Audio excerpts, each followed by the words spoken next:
আগে যখন আব্বা ভাদ্র মাসে পাট বেচে আসছিল, পাট বেচে আসার সময় বড় দেখে একটা ইলিশ মাছ কিনছিল। আগে তো ইলিশ মাছের অনেক দাম কম আসলো, 50 টাকা হলে 1.5-2 কেজি করে মাছ হয়েছিল। তেমনকে বড় বড় ইলিশ মাছ যখন আনে আর ওই ইলিশ মাছের মাথা দিয়ে মাখ কয় কচু ঘাটি করবে। আর আব্বা ওই ইলিশ মাছ আনে থেকে কি করে, পাতারের মাঝত যায় ধানের ভেড় আলের গোড় থেকে ইনকে কালো কালো কচু তুলে নিয়ে আসবে। আর ইনকে কালো কালো কচুর ঘাটি বলে খেতে বেশি আনা স্বাদ লাগে। তো এই কালো কচু ঘাটিটা কিন্তু হামাগের পাতারত যাওয়া লাগে না, হামাগের ঘরের আশেপাশে মেলায় কচু এলে আছে। তো এই যে কচুটা তুলে নিয়ে এসে ভালো করে পরিষ্কার করে নিনু, নেওয়ার পরে এটা কালাই সিদ্ধ করবে দিছি, ওই কালাই দিয়ে দিনু কচু। আর এই কচুর পাতগুলো দেওয়ার পরে দিনু স্বাদ মতো লবণ আর কাঁচা ঝাল রসুন পেঁয়াজটা না বেশি দিবেন আগে, কারণ কচু খাতে ঝালের পরিমাণটা না বেশি লাগে, কারণ খাতে এমনি স্বাদ লাগে।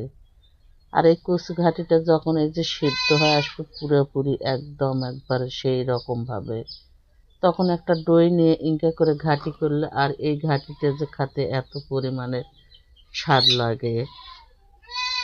তো কচু ঘাটিটা হয়ে গেছে, কচু ঘাটিটা নামে থুনু থুয়ে আরেকটা কড়াই বসে দিনু, দিয়ে দিনু সয়াবিনের তেল। সয়াবিন তেল দেওয়ার পর দিনু রসুন আর পেঁয়াজ কুচি এটা বেশি করে। আর এই পেঁয়াজ কুচিটা এখন লাল লাল করে এটা ভাজে নি, লাল লাল করে এটা ভাজা হোক। আর এপাকে মুই আনা তোমার সাথে আনা গপ্প করো।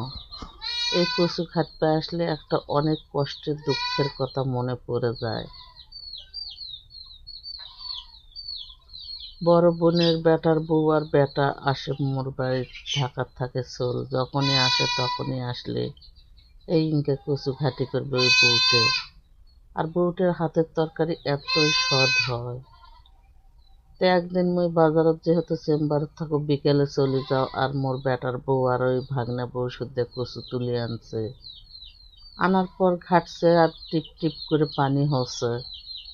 আর মুই যখন বাজার থেকে আসনু, ভাগ্নে বউটা হাসতে হাসতে কয়, খালাম্মা আজ আমরা সব ভাত খাই ফেলছি।